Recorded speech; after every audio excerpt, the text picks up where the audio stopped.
Hello lovely people out there, I'm Kate Hill and welcome to one of our special feature videos. Today I'm going to talk to you about that age-old dilemma. Should you buy a home to live in first or should you buy an investment property first?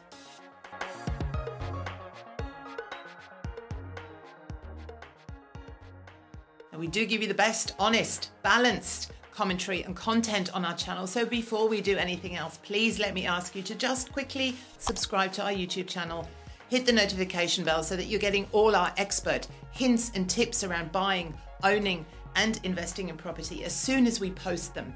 And if you are enjoying our free content and you're finding it useful, please click on the all important like button too. To all of you who are watching, welcome. I'm so happy that you found us and please do keep watching. To quickly explain who the heck I am and what qualifies me to be here talking to you about property buying, owning and investing, I have been in property for a really long time advising and helping people. I have seen most things happen. I've gone through the ups and the downs. As a team, we own and invest in property ourselves. We attend auctions, we appraise, analyse and buy property. We are out there every day at the property coalface. We are also qualified property investment advisors and there aren't many of us out there. We don't get paid by anyone to sell property. And I do genuinely care about empowering you to get the best outcomes for yourselves. And we're also experts at what we do. And that's it. There's no hidden agenda. So enjoy our free content and let me know if you've got any comments or questions. So we're going to have a serious chat today. Not many fancy graphics popping up. You are going to have to stay focused on me. I'm not going to give you distracting photos, drone footage, fancy animation. I'm sorry, you're going to have to look at me for the whole few minutes. You're going to have to put up with it. You have been warned. It won't take long. Probably the most frequently asked question that we have had over the years is, should I buy a home to live in or an investment property first? It is such a dilemma and it's a really big decision. It can really affect your future financial success and ultimately your peace of mind. But I do find that the answer to this question, it doesn't always depend on just the numbers. I think there's a bit of a myth out there that paying rent is dead money, and I don't necessarily agree with this. I think that as long as you do something with your money in terms of buying a property, there is rarely a right or a wrong answer. Rarely. A key consideration here is that the decision-making process in buying a home to live in versus buying an investment property is going to be very different. Why, you ask yourselves? Well, it's because most people prefer to live in a property that they actually like. The aesthetics and the location of the property will be a major factor, as well as personal lifestyle preferences. You're going to want certain things in a house that you are going to live in that are particular to you. The decision will be emotional, and it should be. It's going to be your home for a few years, probably. But if you're buying an investment property, then it's going to be, and it should be, more of a business decision where property market fundamentals and some other benchmarks will and should override any emotional considerations or your personal taste. So it's quite likely that you could own a fantastic investment property that you wouldn't necessarily want to live in yourself. But let's backtrack slightly. To figure this out, you should ask yourselves some questions. For example, you could ask yourself something along the lines of, do I need or want to own where I live? Or am I happy renting where I want to live and investing my money somewhere else? The buzzword for this nowadays is rent vesting, and it doesn't make everyone comfortable. A lot of people grew up in families and cultures where it was drummed into you from day one to get saving, buy your home, pay it off. What are my career plans for the next few years? Am I going to be staying put for a while, or am I likely to be moving on? How long am I going to be living in this area where I am at the moment? And is this somewhere where I would want to put or invest my money? How much money am I going to be earning over the next 5 years? I hate my job and I'm going to move in a couple of years, so I need to make the most of the income now. I'm getting married next year and starting a family, so my earnings are going to go down and my expenses are going to go up. Babies are expensive, and I really want to have bought a house by then. I already own the house I live in, but it's too small and we want to upgrade, but I'd also really want to buy an investment property. Prices in the area that I want to live in are skyrocketing and I'm worried about missing out. The scenarios are endless. So you can see that it's not that simple, right? And it's also a very individual choice. Life is full of what ifs, and you shouldn't really keep putting off your decision making in case something happens in your life. But it is worth taking some precautions and taking some time to consider what is likely to come up for you in the short to medium term, and then make your decisions based on that. It's really all you can do. It's a snapshot of where you're going to be in this immediate time. The initial clue as to whether you should buy a home to live in or an investment property first is your budget. If we assume for now that you're going to stay in the area for a little while, your job is relatively secure, can you actually afford to finance a property in the area that you want to live? Generally, the best way to find this out is to ask your mortgage broker or your bank. If your mortgage broker says, no, you cannot borrow enough to buy a home to live in where you want to live, and your finances are not likely to change and increase your chances of that happening anytime soon, then it could be a good idea to buy that investment property first. In this circumstance, you can simply continue to rent where you like living and then buy an investment property that's within your borrowing capacity and your cash flow needs and your risk profile. Now, that property might be in a completely different suburb, town, or state to where you live. And this is sometimes called rent vesting, and it can be a great way to get onto the property ladder. But if you've always wanted to live in your own property in your particular suburb of choice, and your mortgage broker says yes, and tells you that you can afford a home in that preferred location, then I think you should probably do that first rather than buy an investment property first. Here's just a few reasons why I think you should do that if that's the case.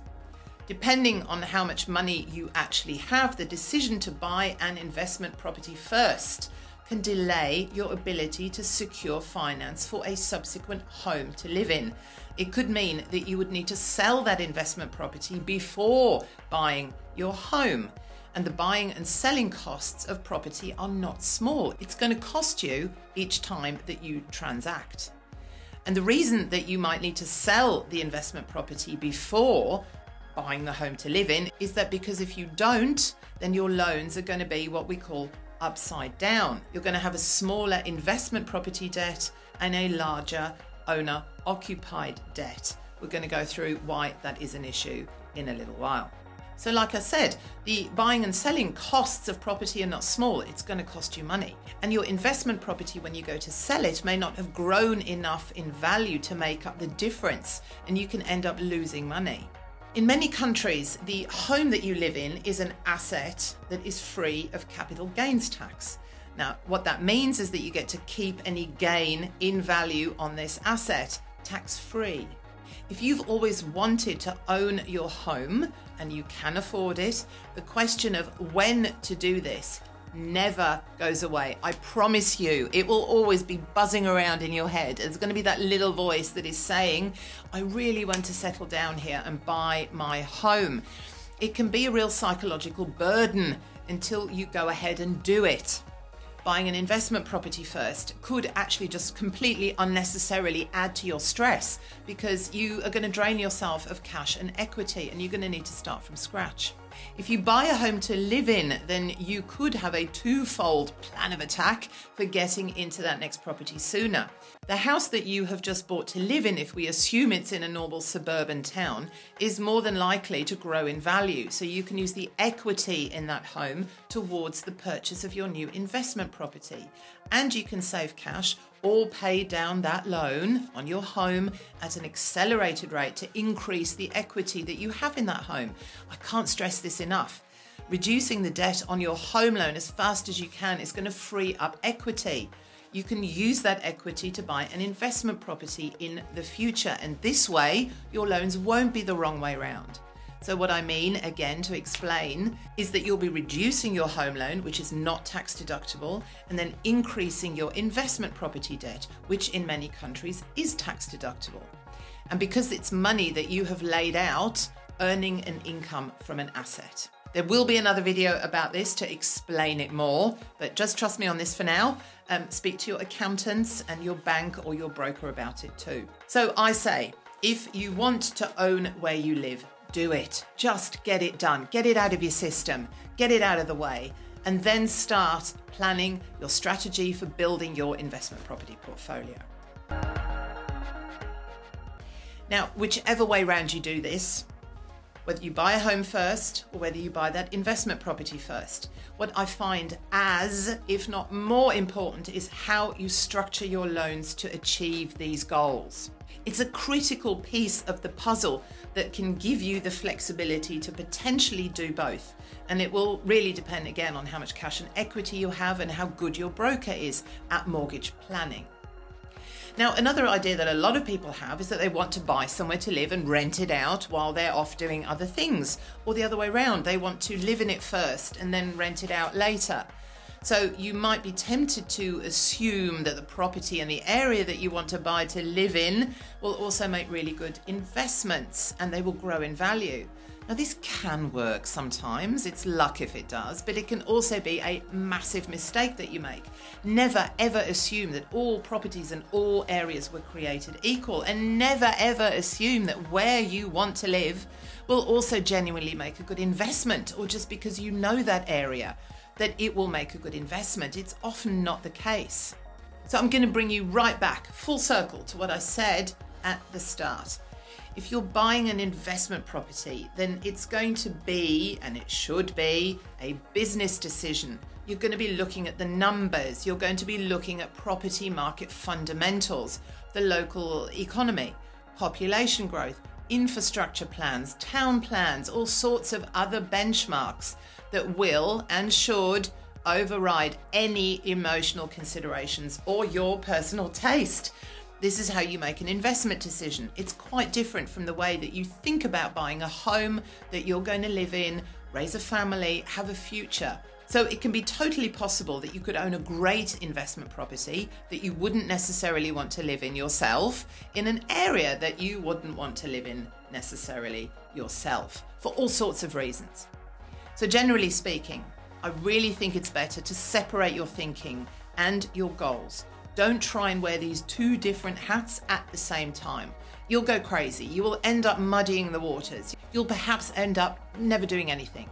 And also potentially buying the wrong property type for you, and perhaps the wrong property type for the local market, who may have completely different needs in a property and location to you. Either way, you are going to end up losing money. So summarizing and cutting straight to the chase, if you really want to live in your own home and you can afford to live in an area that you want to, there is nothing wrong with that. And that's probably what you should do first, and then plan ahead and strategize for your investing. But if you can't afford a home in the area that you want to live in, and it's going to take years and years to save the deposit, and you're not expecting to win the lottery anytime soon, or you just don't have the need to own where you live, then I would suggest that you buy the investment property first. I hope that this helps you. Please don't forget to just subscribe to our channel, leave a comment below, hit the like button too. I really appreciate your support, and I will see you again really soon. Bye.